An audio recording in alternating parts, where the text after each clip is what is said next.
ಶ್ರೀ ಗುರುಭ್ಯೋ ನಮಃ. ಮಧ್ವ ವಿಜಯದ 11ನೇ ಭಾಗ ಇದು. ಮೊದಲನೇ ಸರ್ಗದ 39ನೇ ಪದ್ಯದವರೆಗೆ ಈ ಹಿಂದೆ ಕಥೆ ಕೊನೆಗೊಂಡಿತ್ತು. ಭೀಮಸೇನನ ಅವತಾರದ ವರ್ಣನೆಯನ್ನು ಇಲ್ಲಿ ಪಂಡಿತಾಚಾರ್ಯರು ಮಾಡ್ತಿದ್ದಾರೆ. ಭೀಮಸೇನನನ್ನು ಅಗ್ನಿಗೆ ಹೋಲಿಸಿ, ಆ ಅಗ್ನಿ ಕಾಡಿನಲ್ಲಿ ಏನೇನು ಕಾರ್ಯಗಳನ್ನು ಮಾಡ್ತದೆ, ಅಂತಹ ಕಾರ್ಯಗಳನ್ನು ಈತನೂ ಕೂಡ ಕಾಡಿನಲ್ಲಿ ಅಜ್ಞಾತವಾಸದಲ್ಲಿ ಇತ್ಯಾದಿ ಸಂದರ್ಭದಲ್ಲಿ ಮಾಡಿದ, ಮುಂದೆ ಯುದ್ಧದಲ್ಲಿ ಕೂಡ ಅಂಥದೇ ಕೆಲಸಗಳನ್ನು ಮಾಡಿದ ಅಂತ ಅವರು ಭೀಮಸೇನಿಗೂ ಅಗ್ನಿಗೂ ಇಬ್ಬರಿಗೂ ಅನ್ವಯವಾಗುವಂತಹ ಶಬ್ದಗಳನ್ನು ಬಳಸಿ ಅದನ್ನು ವರ್ಣನೆ ಮಾಡ್ತಿದ್ದಾರೆ. ಅಂಥದ್ದೊಂದು ಶ್ಲೋಕ ಇದು, 40ನೇ ಪದ್ಯ. ಅಥೈಷ ವೇಷಾಂತರ ಭಸ್ಮಲೀನಃ ಕ್ರಮೇಣ ವಾಯು ಪ್ರಭವಸ್ವತೇಜಾಃ ವೃದ್ಧಾಖಿಲಾಶಂ ಮುಖರಂ ಪ್ರಚಂಡಂ ಭಸ್ಮೀಚಕಾರ ಕಿಲಕೀಚಕೌಘಂ. ಮುಂದೆ 12 ವರ್ಷದ ವನವಾಸ ಮುಗಿದ ಬಳಿಕ ಅವರು ಅಜ್ಞಾತವಾಸಕ್ಕೆ ಬಂದರು. ಅದನ್ನೇ ವೇಷಾಂತರ ಭಸ್ಮಲೀನಃ ಅಂತ ವರ್ಣನೆ ಮಾಡಿದರು. ಈತ ಪಾಚಕನ ವೇಷ ಹಾಕೊಂಡು ಬಿಟ್ಟಿದ್ದ. ಅಗ್ನಿ ಬೂದಿ ಮುಚ್ಚಿದ ಕೆಂಡದಂತೆ ಇರ್ತದೆ ಕೆಲವು ಸಂದರ್ಭದಲ್ಲಿ. ಹಾಗಾಗಿ ಸ್ವರೂಪವನ್ನು ಮರೆಮಾಚಿಕೊಂಡಿರುವಂಥದ್ದು ಅಗ್ನಿಗೂ ಭೀಮಸೇನಿಗೂ ಇಬ್ಬರಿಗೂ ಹೊಂದಾಣಿಕೆ ಆಗುವಂಥ ಒಂದು ವರ್ಣನೆ. ವೇಷಾಂತರ ಭಸ್ಮಲೀನಃ, ಅಗ್ನಿ ಭಸ್ಮದಿಂದ ಮುಚ್ಕೊಂಡಿರ್ತದೆ, ಇವನು ವೇಷಾಂತರ ಅನ್ನುವ ಭಸ್ಮದಿಂದ ಮುಚ್ಚಿಕೊಂಡಿದ್ದ. ಆದರೆ ಕ್ರಮೇಣ ವಾಯುಪ್ರಭವ ಸುತೇಜಾಹ, ಕ್ರಮವಾಗಿ ಯಾವಾಗಾದರೂ ಗಾಳಿ ಬೀಸಿದರೆ ಆವಾಗ ಅಗ್ನಿ ಪ್ರಜ್ವಲಿಸಿ ಸುತ್ತಮುತ್ತಲಿದ್ದೆಲ್ಲ ಸುಟ್ಟು ಹಾಕಿಬಿಡ್ತದೆ. ಇವನು ವಾಯುಪ್ರಭವ, ಯಾಕಂದರೆ ವಾಯುವಿನಿಂದ ಹುಟ್ಟಿದವನು, ವಾಯುಪುತ್ರ, ಸ್ವಯಂ ಮುಖ್ಯ ಪ್ರಾಣನ ಅಂಶ.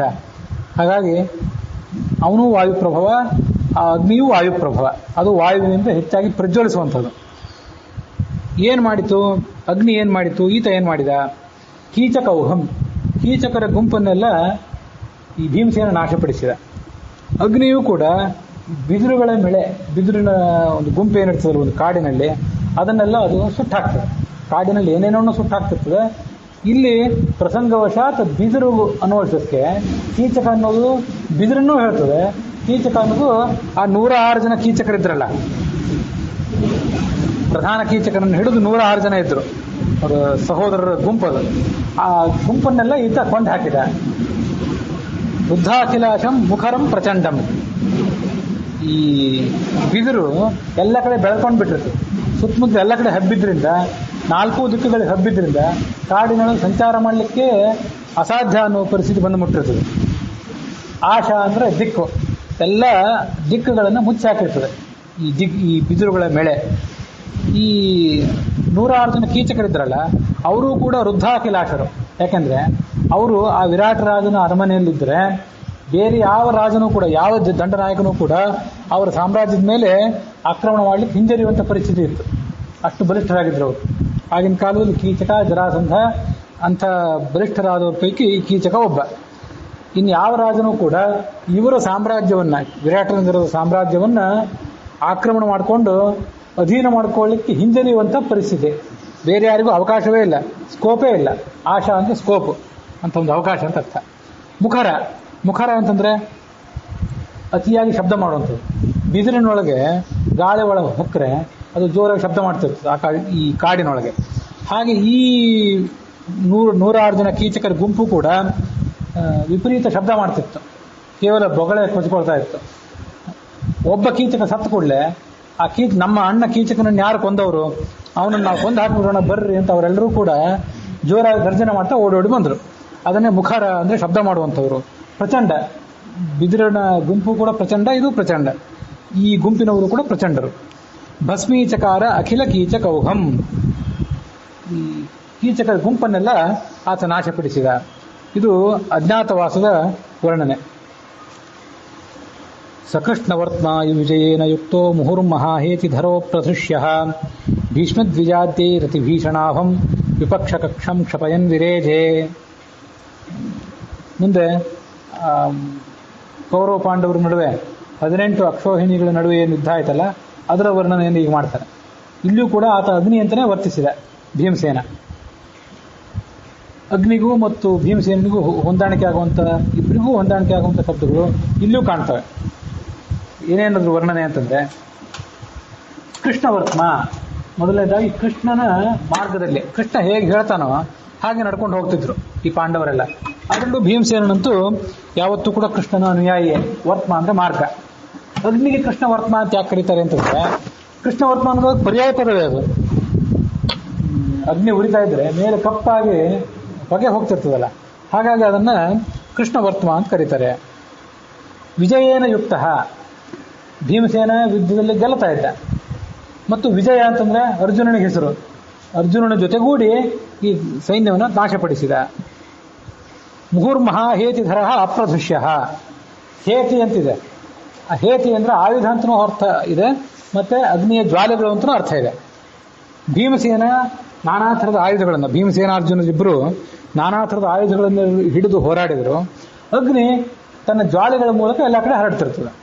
ಮಹಾಹೇತಿ ಅಂದ್ರೆ ನಾನಾ ಥರದ ದೊಡ್ಡ ಪ್ರಮಾಣದ ಆಯುಧಗಳ ಸಂಗ್ರಹ, ಅದನ್ನು ಹೇಳ್ತಾರೆ. ಅಪ್ರಧುಷ್ಯ, ಭೀಮಸೇನನ್ನು ತಡಿಲಿಕ್ಕೆ ಯಾರಿಗೂ ಆಗಲಿಲ್ಲ. ಹಾಗೆ ಅಗ್ನಿಯನ್ನು ಎದುರಿಸಿ ಅದನ್ನು ನಂದಿಸುವುದು, ಅದನ್ನು ಆರಿಸುವುದು ಕೂಡ ಆ ಕಾಡ್ಗಿಚ್ಚಿನಿಂದ ಕೂಡಿದಂಥ ಕಾಡಿನಲ್ಲಿ ಯಾರಿಗೂ ಸಾಧ್ಯ ಆಗೋದಿಲ್ಲ. ಹೀಗೆ ಇಬ್ಬರಿಗೂ ಅನ್ವಯ ಆಗುವಂಥ ಶಬ್ದ. ಭೀಷ್ಮ ದ್ವಿಜಾದೇಹಿ ಅತಿಭೀಷಣಾಭಂ. ಕೌರವರ ಸೈನ್ಯ ಅಂತ ಅನ್ನೋದೊಂದು ಕಾಡಿನಂತೆ. ಆ ಕಾಡನ್ನೆಲ್ಲ ಇದು ನಾಶಪಡಿಸ್ತಾ ಹೋದ. ವಿಪಕ್ಷ ಕೌರವರ ಸೈನ್ಯ, ಅದೇ ಒಂದು ಕಕ್ಷ ಅಂತ ಕಾಡು. ಅದು ಹೇಗೆ ಅಂತಂದ್ರೆ, ಆ ಕೌರವರ ಸೈನ್ಯದಲ್ಲಿ ಭೀಷ್ಮ ಮತ್ತು ದ್ವಿಜ ಇವರಿಬ್ಬರು ಇದ್ದಾರೆ. ಭೀಷ್ಮ ಅಂದ್ರೆ ಭೀಷ್ಮಾಚಾರ್ಯ, ದ್ವಿಜ ಅಂದ್ರೆ ಬ್ರಾಹ್ಮಣನಾದಂಥ ದ್ರೋಣ. ಕಾಡಿನಲ್ಲಿಯೂ ಕೂಡ ಭೀಷ್ಮ ದ್ವಿಜಗಳು ಇವೆ. ಈ ಭೀಷ್ಮ ದ್ವಿಜ ಅನ್ನೋದು ಆ ಕಾಡಿಗೂ ಕೌರವರ ಸೈನ್ಯ ಎರಡಕ್ಕೂ ಹೊಂದಾಣಿಕೆ ಆಗುವ ಶಬ್ದ. ಅದು ಹೇಗೆ ಅಂತಂದ್ರೆ, ಕಾಡಿನಲ್ಲಿ ದ್ವಿಜಗಳು ಅಂದ್ರೆ ಹಕ್ಕಿಗಳು, ನಾನಾ ಥರದ ಹಕ್ಕಿಗಳು ಇರ್ತವೆ. 2 ಬಾರಿ ಹುಟ್ಟಿದ್ದು. ದ್ವಿಜ ಅಂದ್ರೆ ಬ್ರಾಹ್ಮಣ, ಒಂದು ಬಾರಿ ತಾಯಿ ಹೊಟ್ಟೆಯಿಂದ ಹುಟ್ಟಿದ್ದು, ಒಂದು ಬಾರಿ ಉಪನಯನ ಆದ ಬಳಿಕ ಹುಟ್ಟಿದ್ದು. ಹಾಗಾಗಿ ಆತ ದ್ವಿಜ. ಹಕ್ಕಿಗಳು ಒಂದು ಬಾರಿ ಮೊಟ್ಟೆ ರೂಪದಿಂದ ಮತ್ತೊಂದ್ಸರಿ ಮೊಟ್ಟೆ ಒಡೆದು ಹುಟ್ಟುವುದರಿಂದ ಹಕ್ಕಿಗಳಿಗೂ ದ್ವಿಜ ಅಂತ ಹೆಸರು. ಆ ಕಾಡಿನಲ್ಲಿ ನಾನಾ ಥರದ ಹಕ್ಕಿಗಳಿರ್ತವೆ, ಪ್ರಾಣಿಗಳಿರ್ತವೆ, ಹಕ್ಕಿಗಳು ಇರ್ತವೆ. ಅವು ಭೀಷ್ಮ ದ್ವಿಜಗಳು, ಭಯಂಕರವಾದಂಥ ಹಕ್ಕಿಗಳು. ಕಾಡಿಗೆ ಸಂಬಂಧಪಟ್ಟಂತೆ ಭೀಷ್ಮ ಅಂದ್ರೆ ಭೀಷ್ಮಾಚಾರ್ಯ ಅಂತ ಅರ್ಥ ಅಲ್ಲ. ಭೀಷ್ಮ ಅಂದ್ರೆ ಭಯಂಕರ ಅಂತ ಅರ್ಥ. ಭಯಂಕರಗಳಾದಂಥ, ಇನ್ನೊಬ್ಬರಿಗೆ ಭಯ ಹುಟ್ಟಿಸಿ ಜನರಿಗೆ ಆತಂಕ ಒಡ್ಡುವಂಥ ಹಕ್ಕಿಗಳು ಕಾಡಿನೊಳಗಿರ್ತವೆ. ಹೀಗೆ ಭೀಷ್ಮ ದ್ವಿಜಗಳಿಂದ ಕೂಡಿದಂಥ ಅನ್ನೋ ವಿಶೇಷಣ ಕಾಡಿಗೂ ಹೊಂದುತ್ತದೆ, ಕೌರವರ ಸೈನ್ಯಕ್ಕೂ ಹೊಂದುತ್ತದೆ. ಅತಿ ಭೀಷಣಾಭಂ, ಕಾಡು ಭಯಂಕರ, ಕೌರವರ ಸೈನ್ಯವೂ ಭಯಂಕರ. ಅಂಥ ಕೌರವರ ಸೈನ್ಯ ಅನ್ನುವ ಕಾಡನ್ನ ಈತ ನಾಶಪಡಿಸುತ್ತಾ ವಿರೇಜೆ ಮೆರೆದ, ಯುದ್ಧದಲ್ಲಿ ಪ್ರಧಾನ ಪಾತ್ರವನ್ನು ವಹಿಸಿದ. ತರಸ್ವಿನ ಪ್ರೋಚ್ಚಲಿತ ನಧೀರಾನ್ ನಿರ್ದಗ್ಧ ಪಕ್ಷ ನತಿತೀಕ್ಷ್ಣ ಕೋಪಾನ್ ಸಧಾರ್ತರಾಷ್ಟ್ರಾನ್ ಬಹುಹೇತಿ ಲೀಲೋ ವಿನಾಶ್ಯ ವಿಶ್ವಾನ್ ಪರಯಾ ಶ್ರೇಯಾಭಾತ್. ಯುದ್ಧದ ಕೊನೆ ವರ್ಣನೆ ಮಾಡ್ತಾರೆ ಈ ಪದ್ಯದಲ್ಲಿ. ಧೃತರಾಷ್ಟ್ರನ 100 ಜನ ಮಕ್ಕಳು, ದುಶಾಸನ, ದುರ್ಯೋಧನ, ಇವರನ್ನೆಲ್ಲ ಆತ ನಾಶಪಡಿಸಿದ.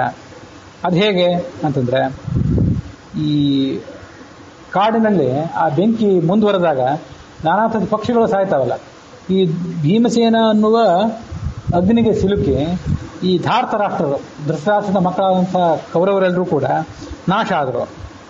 ಅವು ಪಕ್ಷಿಗಳು ಅಂತ. ಧಾರ್ತರಾಷ್ಟ್ರ ಅಂತ ಶಬ್ದ ಇದೆಯಲ್ಲ, ಅದು ಧೃತರಾಷ್ಟ್ರನ ಮಕ್ಕಳನ್ನೂ ಹೇಳ್ತದೆ, ಒಂದು ರೀತಿಯಾದಂಥ ಹಂಸಗಳನ್ನು ಹೇಳ್ತದೆ. ಹಂಸ ಅಥವಾ ಕೊಕ್ಕರೆ, ನೀವೊಂದು ಹೇಗಾದ್ರು ಇಟ್ಕೊಳ್ರಿ. ರಾಜಹಂಸ ಅಂತಂದ್ರೆ ಅದೊಂದು ರೀತಿಯಾದ ಹಂಸ, ಧಾರ್ತರಾಷ್ಟ್ರ ಅಂದ್ರೆ ಅದೊಂದು ರೀತಿಯಾದ ಹಂಸ. ವ್ಯತ್ಯಾಸ ಏನು? ಎರಡೂ ಬಿಳಿ ಇರ್ತವೆ. ರಾಜಹಂಸಗಳಿಗೆ ಅದರ ಕೊಕ್ಕು ಮತ್ತು ಕಾಲುಗಳು ಕೆಂಪಾಗಿರ್ತವೆ, ಧಾರ್ತರಾಷ್ಟ್ರಕ್ಕೆ ಅದು ಕಪ್ಪಾಗಿರ್ತದೆ, ಕಾಲು ಮತ್ತು ಕೊಕ್ಕು.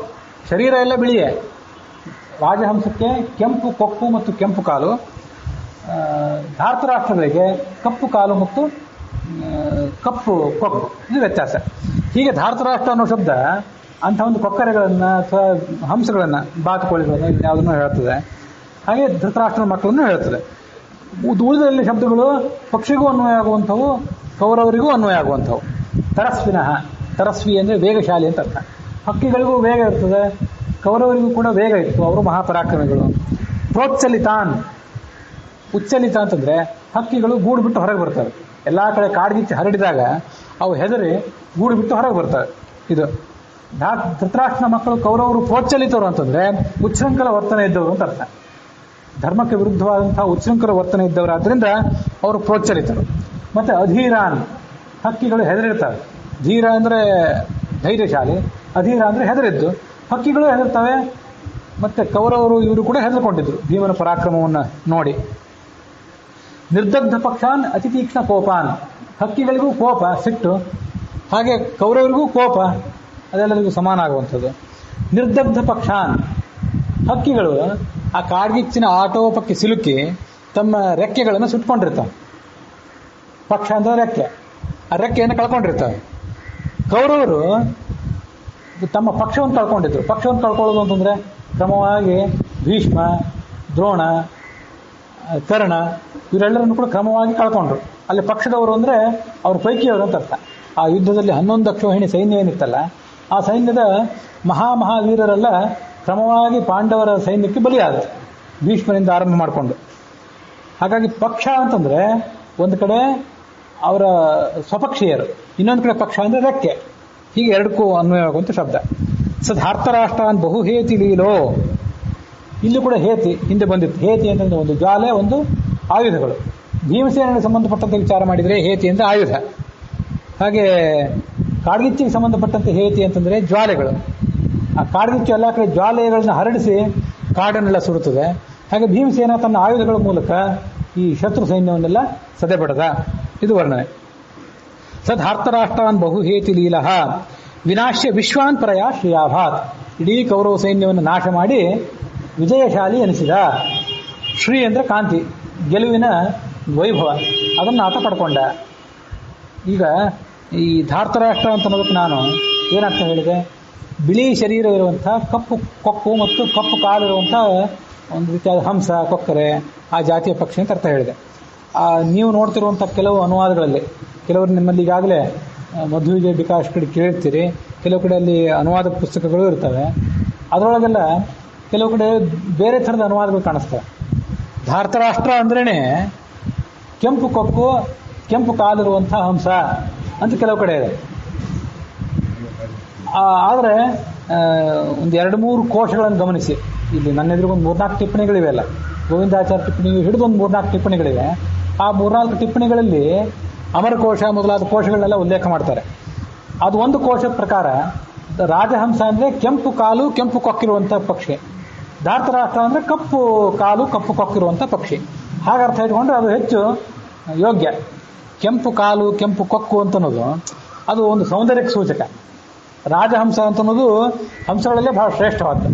ಹಾಗಾಗಿ ಕೆಂಪು ಕಾಲು, ಕೆಂಪು ಕೊಕ್ಕು ಅನ್ನೋದು ಈ ಮನುಷ್ಯನಿಗೆ ಹೇಗೆ ಈ ಕರತಲ ಮತ್ತು ಪಾದತಲ ಎರಡೂ ಕೂಡ ಕೆಂಪಾಗಿದ್ದರೆ ಅದೊಂದು ಲಕ್ಷಣವೋ, ಹಾಗೆ ರಾಜಹಂಸಗಳಿಗೂ ಅದೊಂದು ಲಕ್ಷಣ. ಈ ಭೀಮಸೇನನ ಹಿಂದೆ ಸರಾಜಹಂಸೋ ರಾಜಹಂಸ ರಾಜಹಂಸೀಮಿವ ರಾಜಕನ್ಯಾಂ ಅಂತ ಹಿಂದೆ ಬಂದಿತ್ತು. ಹಾಗಾಗಿ ಭೀಮಸೇನ ರಾಜಹಂಸದಂತೆ, ಈ ಕೌರವರೆಲ್ಲ ಧಾರ್ತರಾಷ್ಟ್ರ ಹಕ್ಕಿಗಳಂತೆ. ಹಾಗಾಗಿ ಇವರು ಖಳನಾಯಕರಾದ್ರಿಂದ ಖಳನಾಯಕರಾದಂಥವರಿಗೆ ಕೊಕ್ಕು ಮತ್ತು ಕಾಲೆರಡೂ ಕೂಡ ಕಪ್ಪಾಗಿದೆ ಅಂತ ವರ್ಣನೆ ಮಾಡೋದು ಅದೇ ಹೆಚ್ಚು ಉಚಿತ. ಹಾಗೊಂದು ಕೋಶನೂ ಕೂಡ ಇದೆ. ಆ ಕೋಶಕ್ಕನುಸಾರವಾಗಿ ನಾನು ಅರ್ಥ ಹೇಳಿದೆ. ಧಾರ್ತರಾಷ್ಟ್ರ ಇತಿ ಅಸಿತ ಚಂಚುಚರಣಾ ಹಂಸಾ ಉಚ್ಯಂತೆ. ಇದು ಗೋವಿಂದಾಚಾರ್ಯ ವ್ಯಾಖ್ಯಾನ. ಸಿತ ಅಂದ್ರೆ ಬಿಳಿದು, ಅಸಿತ ಕಪ್ಪಾದದ್ದು. ಕಪ್ಪಾದಂಥ ಚಂಚು ಅಂದ್ರೆ ಕೊಕ್ಕು, ಚರಣ ಅಂದ್ರೆ ಕಾಲು. ಯಾಕೆಂದ್ರೆ ಅಮರಕೋಶದಲ್ಲಿ ರಾಜಹಂಸಾಸ್ತುತೆ ಚಂಚು ಚರಣೈರ್ಲೋಹಿತೈ ಸ್ಥಿತಾಹ. ಅಮರಕೋಶದ ಪಾಠನೇ ಒಂದು ಸ್ವಲ್ಪ ವಿವಾದಾಸ್ಪದವಾಗಿದೆ. ಇದು ಶುದ್ಧ ಪಾಠ ಇರಬಹುದು ಅಂತ ಕಾಣಿಸ್ತದೆ.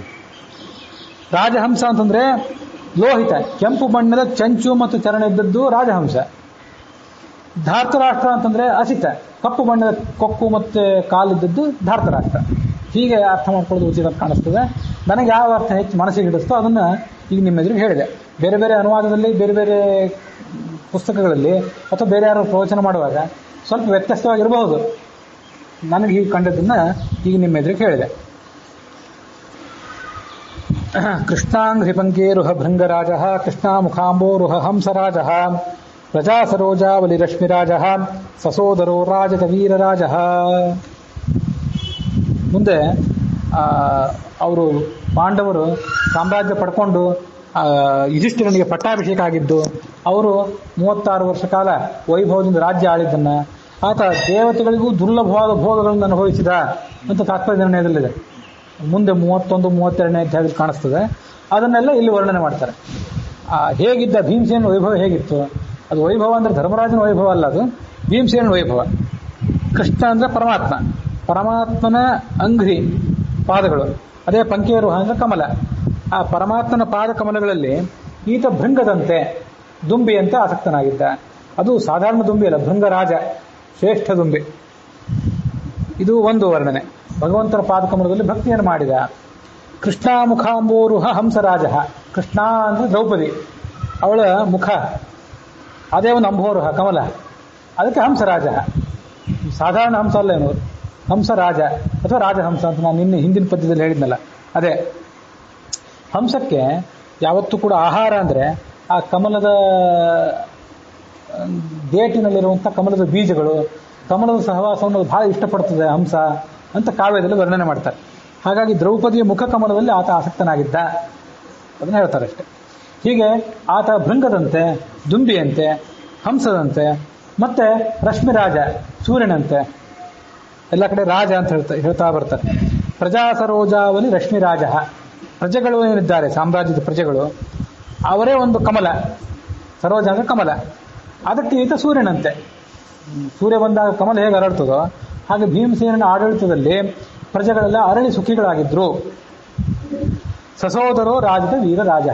ಹೀಗೆ ಯುಧಿಷ್ಠಿರ, ಅರ್ಜುನ, ನಕುಲ ಸಹದೇವರು, ಈ ಸಹೋದರರ ಜೊತೆಗೆ ಈ ವೀರರಾಜನಾದಂತಹ ಭೀಮಸೇನ ಆತ ಸುಖಿಯಾಗಿದ್ದ, ಶೋಭಿಸಿದ ವರ್ಣನೆ.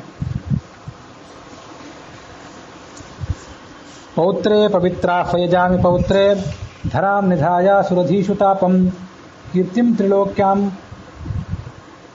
ಹೃದಯೇ ಮುಕುಂದಂ. ಕೆಲವು ಕಡೆ ಹೃದಯಂ ಮುಕುಂದೆ, ಗೋವಿಂದಾಚಾರ್ಯ ಹಿಡಿದ ಪಾಠ, ವಿಶ್ವಪತಿ ತೀರ್ಥರು ಹಿಡಿದ ಪಾಠ, ವೇದಾಂಗ ತೀರ್ಥರೆಲ್ಲ ಹಿಡಿದ ಪಾಠ ಹೃದಯಂ ಮುಕುಂದೆ, ಹೃದಯಂ ಮುಕುಂದೆ ಅಂತ.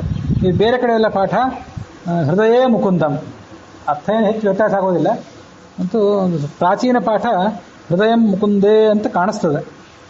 ಹೃದಯಂ ಮುಕುಂದೆ ಭೇಜೆ ಪದಂ ಸ್ವಂ ಸಹಜೈ ಸ ಭೀಮಃ. ಭೀಮನ ಅವತಾರ ಸಮಾಪ್ತ ಆಯಿತು. ಸ್ವಂ ಪದಂ ಭೇಜೆ, ತನ್ನ ಮೂಲ ರೂಪಕ್ಕೆ ಹೋಗಿ ಸೇರ್ಕೊಂಡು ಬಿಟ್ಟ ಅಂತ ವರ್ಣನೆ ಮಾಡ್ತಾರೆ. ಏನಾಯ್ತು? ಪೌತ್ರೇ ಪವಿತ್ರ ಫೈಜಾಮಿ ಪೌತ್ರೇ. ತಮ್ಮ ಮೊಮ್ಮಗನಾದಂಥ ಪರೀಕ್ಷಿತನಿಗೆ ಇವರು ಪಟ್ಟ ಕಟ್ಟಿದರು. ಯಾಕೆಂದ್ರೆ ಪಾಂಡವರಿಗೆ ದ್ರೌಪದಿಯಲ್ಲಿ ಹುಟ್ಟಿದ ಮಕ್ಕಳೆಲ್ಲ ಸತ್ತು ಹೋಗಿದ್ರು. ಇನ್ನೊಬ್ಬ ಸುಭದ್ರೆಯಲ್ಲಿ ಹುಟ್ಟಿದ ಮಗ ಅರ್ಜುನನಿಗೆ ಅಭಿಮನ್ಯು, ಅವನು ಸತ್ತು ಹೋಗಿದ್ದ. ಆದರೆ ಅಭಿಮನ್ಯುವಿಗೆ ಉತ್ತರೆಯಲ್ಲಿ ಹುಟ್ಟಿದಂಥ ಪರೀಕ್ಷಿತ ಇದ್ದ, ಆತ ಪೌತ್ರ, ಪಾಂಡವರಿಗೆ ಮೊಮ್ಮಗ ಆತ. ಅವನೆಂಥವನು? ಕೃಷ್ಣನ ಸಹೋದರಿಯಾದಂತಹ ಸುಭದ್ರೆಯ ಮಗ ಆತ. ಅದನ್ನೇ ಪವಿತ್ರಾಹ್ವಯ ಜಾಮಿ ಪೌತ್ರೇ ಅಂತ ವರ್ಣನೆ ಮಾಡ್ತಾರೆ.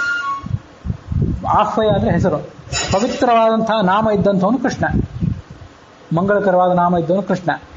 ಆತನ ಜಾಮಿ ಅಂದರೆ ಸಹೋದರಿ, ಅವಳ ಸುಭದ್ರೆ, ಕೃಷ್ಣನ ಸಹೋದರಿ ಅಂದರೆ ಸುಭದ್ರೆ.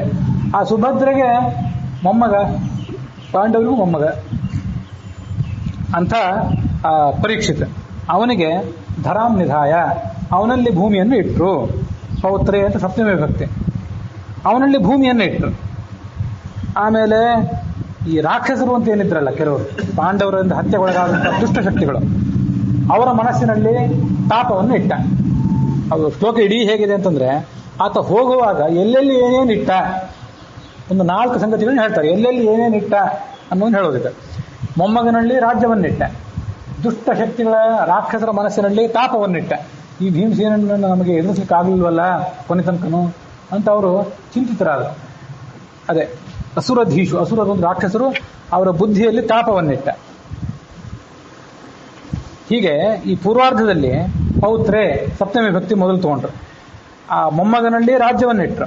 ಆಮೇಲೆ ಆ ಪೂರ್ವಾರ್ಧದ 2ನೇ ಪಾದದಲ್ಲಿ ಅಸುರಧೀಶು, ಅದು ಸಪ್ತಮಿ ಭಕ್ತಿ, ರಾಕ್ಷಸರ ಮನಸ್ಸಿನಲ್ಲಿ ತಾಪವನ್ನಿಟ್ಟ. ಮೊದಲು ಸಪ್ತಮಿ ವಿಭಕ್ತಿ, ಆಮೇಲೆ ಪ್ರಥಮ ವಿಭಕ್ತಿ ಅಂತ ತಗೊಂಡ್ರು. ಈ ಉತ್ತರಾರ್ಧದಲ್ಲಿ ಏನು ಮಾಡ್ತಾರೆ ಅಂದ್ರೆ, ಕೀರ್ತಿಂ ತ್ರಿಲೋಕ್ಯಾಂ ಹೃದಯ ಮುಕುಂದಂ, ಹೃದಯಂ ಮುಕುಂದೆ. ಕೀರ್ತಿಯನ್ನ ಮೊದಲು ಪ್ರಥಮ ವಿಭಕ್ತಿ ಅಂತ ಓದ್ತಾರೆ, ಆಮೇಲೆ ಸಪ್ತಮಿ ವಿಭಕ್ತಿ. ಅಲ್ಲಿ ಹಿಂದಿನ ಪಾದದಲ್ಲಿ ತಗೊಂಡದ್ದು ಮೊದಲು ಸಪ್ತಮಿ, ಆಮೇಲೆ ಪ್ರಥಮ. ಈಗ ಮೊದಲು ಪ್ರಥಮ, ಆಮೇಲೆ ಸಪ್ತಮಿ. ಅದೇನು ಹಾಗೆ ಇದನ್ನೆಲ್ಲ ಗಮನಿಸಿ ಆ ಮೂಲ ಪಾಠ ಏನಿದ್ದಿರಬಹುದು ಅಂತ ಶೋಧನೆ ಮಾಡ್ಲಿಕ್ಕೆ ಅನುಕೂಲ ಆಗ್ತದೆ. ಅದಕ್ಕೆ ಹೇಳಿ, ಕೀರ್ತಿಯನ್ನ ಎಲ್ಲಿಟ್ಟ? 3 ಲೋಕದಲ್ಲೂ ಇಟ್ಟ. ಎಲ್ಲ ಕಡೆ ಭೀಮನ ಕೀರ್ತಿ ಹರಡಿತು. ಮತ್ತೆ ಹೃದಯವನ್ನೆಲ್ಲಿಟ್ಟ, ತನ್ನ ಹೃದಯವನ್ನ ಮುಕುಂದನಲ್ಲಿ ಇಟ್ಟ.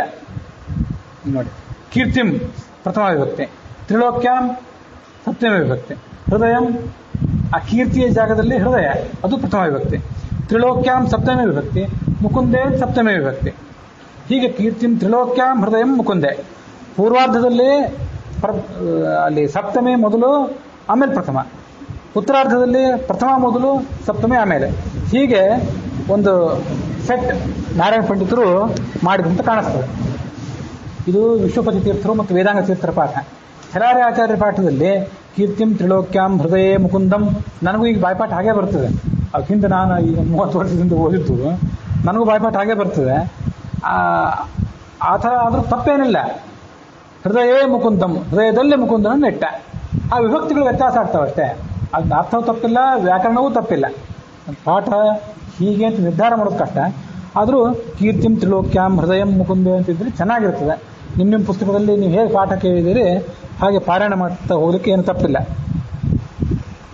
ವಿಷ್ಣು ಪದಾಂತಂ ಭಜತಾ ನಿಳೇನ ಘೋರ ಪ್ರಘಾತೈ ರಿತಿನಾಶಿತಾಸ್ತೆ ರಸೋಜ್ಜಿತಾಶ್ಚಂಚಲ ವೃತ್ತಯೋಲಂ ಶೋಭಾಂನ ಭೇಜು ಸುರವೈರಿಮೇಘಾ. ಭೀಮಸೇನ ಅಂದ್ರೆ ಹೃದಯಂ ಮುಕುಂದೆ ಅಂತ ವಿಶ್ವಪತಿ ತೀರ್ಥರು ಮತ್ತೆ ವೇದಾಂಗ ತೀರ್ಥರ ಪಾಠ. ಅದನ್ನೇ ಈ ಗೋವಿಂದಾಚಾರ್ಯರು ತಮ್ಮ ಸಂಪಾದಿತ ಪುಸ್ತಕದಲ್ಲಿ ಆ ಪಾಠನ ಹಿಡ್ಕೊಂಡಿದ್ದಾರೆ. ಈ ಬೇರೆ ಪುಸ್ತಕಗಳಲ್ಲೆಲ್ಲ ಹೃದಯ ಮುಕುಂದಂ, ಅದು ಅರ್ಥ ಒಂದೇ. ಹೃದಯದಲ್ಲಿ ಮುಕುಂದನನ್ನು ಇಡೋದು ಅಂದ್ರೇನು, ಅಥವಾ ಮುಕುಂದನಲ್ಲಿ ಮನಸ್ಸಿಡೋದು ಅಂದ್ರೇನು, ಎಲ್ಲ ಒಂದೇ. ಭಕ್ತಿಯನ್ನಿಟ್ಟ ಅಂತ ಅರ್ಥ. ಆದರೂ ಹೀಗೊಂದು ಪಾಠ ಇರಬಹುದು. ಆಯಿತು.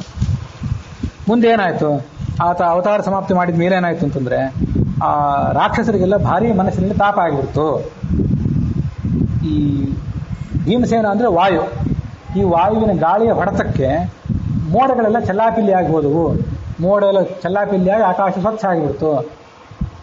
ಮಳೆಗಾಲದ ದಿನದಲ್ಲಿ ಮೋಡದ್ದೇ ಕಾರಬಾರ. ಶರದ್ ಋತು ಬಂದಾಗ, ಮಳೆಗಾಲ ಮುಗಿದಾಗ ವಾಯುವಿಂದ ಕಾರಬಾರು. ವಾಯು, ಸೂರ್ಯ, ಆ ಬೆಳಕು, ಸ್ವಚ್ಛತೆ ಅದರದ್ದೇ ಕಾರಬಾರ. ಮೋಡಗಳೆಲ್ಲ ದಿಕ್ಕಿಗೆ ಕೆದರಿ ಹೋಗಿಬಿಟ್ಟಿರ್ತಾರೆ. ಆಕೆ ಹೇಳ್ತಾರೆ, ಭಜತಾ ಅನಿಲೇನ. ಅನಿಲ ಅಂದರೆ ಮುಖ್ಯ ಪ್ರಾಣನ ಅವತಾರವಾದ ಭೀಮ.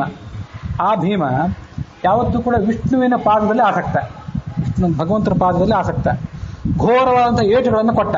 ದುಶಾಸನ, ದುರ್ಯೋಧನ, ಮಣಿಮಾನ್, ಇಷ್ಟೆಷ್ಟು ಬಕ, ಕಿರ್ಮೀರ, ಜರಾಸಂಧ ಇವರಿಗೆಲ್ಲ ಏಟು ಕೊಟ್ಟು ಅವನ್ನೆಲ್ಲ ಓಡಿಸಿದ. ಹಾಗಾಗಿ ಅವರೆಲ್ಲ ರಸೋಜ್ಜಿತರು. ರಸ ಅಂದರೆ ತಮ್ಮ ತಾಕತ್ತು, ತಮ್ಮ ಉತ್ಸಾಹ ಅದು ಕಳ್ಕೊಂಡ್ಬಿಟ್ರು. ಚಂಚಲ ವೃತ್ತಯ, ಇನ್ನೇನು ಮುಂದೆ ಏನು ಮಾಡಬೇಕು, ಅವರಿಗೆ ಚಂಚಲ ಮನಸ್ಸು. ಶೋಭಾಂನ ಭೇಜು ಸುರವೈರಿ ಮೇಘ, ಅವರಿಗೆ ಒಂದು ಮುಖದ ಮೇಲೆ ಕಳೆಯೇ ಇಲ್ಲದಂತಾಯಿತು. ಅವರಿಗೆ ಮುಖದಲ್ಲಿ ಮಾತ್ರ ಅಲ್ಲ, ಒಟ್ಟಾರೆ ಅವ್ರ ಗುಂಪಿನಲ್ಲಿ ಒಂದು ಸೊಬಗು, ಒಂದು ಸಂತೋಷ ಅನ್ನೋದೇ ಇಲ್ಲದಂತಾಯಿತು. ಶೋಭಾ ಅಂದರೆ ಕಳೆ, ಸಂತೋಷ, ಆನಂದ ಅಂತ ಅರ್ಥ. ಸುರವೈರಿ ಮೇಘಾಹ, ಸುರರು ಒಂದು ದೇವತೆಗಳು, ಅವರ ವೈರಿಗಳು ಒಂದು ರಾಕ್ಷಸರು. ಆ ರಾಕ್ಷಸರನ್ನು ಮೋಡಕ್ಕೆ ಹೋಲಿಸ್ತಾರೆ. ಹಾಗಾದರೆ ರಾಕ್ಷಸರಿಗೂ ಮೋಡಕ್ಕೂ ಎರಡಕ್ಕೂ ಹೊಂದಾಣಿಕೆ ಆಗುವ ಶಬ್ದಗಳು ಇಲ್ಲಬೇಕು. ಹಾಗೆ ಭೀಮನಿಗೂ ಗಾಳಿಗೂ ಹೊಂದಾಣಿಕೆ ಆಗುವಂಥ ಶಬ್ದಗಳು ಬೇಕು. ಗಾಳಿ ವಿಷ್ಣು ಪದದಲ್ಲಿ ಆಸಕ್ತ. ವಿಷ್ಣು ಪದ ಅಂದರೆ ಆಕಾಶ. ಗಾಳಿ ವಿಷ್ಣು ಪದದಲ್ಲಿ ಆಸಕ್ತ. ಭೀಮಸೇನ ಭಗವಂತನ ಪಾದದಲ್ಲಿ ಆಸಕ್ತ. ವಿಷ್ಣು ಪದ ಅನ್ನೋ ಶಬ್ದಕ್ಕೆ ಆಕಾಶ ಅಂತನೂ ಅರ್ಥ, ಭಗವಂತನ ಪಾದ ಅಂತನೂ ಅರ್ಥ. ಎರಡೂ ಅರ್ಥ ಇರೋದ್ರಿಂದ ಇಂಥವೆಲ್ಲ ಚಮತ್ಕಾರಗಳನ್ನು ಸಂಸ್ಕೃತದಲ್ಲಿ ಮಾಡಲಿಕ್ಕೆ ಸಾಧ್ಯ. ಘೋರವಾದ ಏಟುಗಳು, ಭೀಮಸೇನ ಏಟು ಕೊಟ್ಟ, ಗದೆ ಏಟು. ಗಾಳಿ ಎಲ್ಲ ಹಾರಿಸಿ ಬಿಡ್ತದೆ ಇನ್ನು ತೊಗೊಂಡೋಗಿ. ರಸೋಜ್ಜಿತಾಹ, ಭೀಮಸೇನ ಏಟಿಗೆ ಸಿಲುಕಿ ರಾಕ್ಷಸರು ತಮ್ಮ ಉತ್ಸಾಹವನ್ನು ಕಳ್ಕೊಂಡ್ರು. ಮೋಡ ಏನು ಕಳ್ಕೊಂಡಿರ್ತದೆ, ರಸ ಅಂದರೆ ನೀರು, ನೀರನ್ನು ಕಳ್ಕೊಂಡಿರ್ತದೆ. ಮಳೆಗಾಲ ಹೋಗಿ ಶರದ್ ಋತು ಬಂದಾಗ ಮೋಡ ತನ್ನ ನೀರನ್ನೆಲ್ಲ ಕಳ್ಕೊಂಡು ಬಿಡ್ತದೆ. ರಸ ಉಜ್ಜಿತ ಅಂದರೆ ರಹಿತವಾದದ್ದು. ಚಂಚಲ ವೃತ್ತಯ, ರಾಕ್ಷಸರ ಬುದ್ಧಿಯೂ ಚಂಚಲ, ಮೋಡವೂ ಚಂಚಲ. ಒಂದು ಕಡೆ ನಿಂತಲ್ಲಿ ನಿಲ್ಲೋದಿಲ್ಲ ಮೋಡ.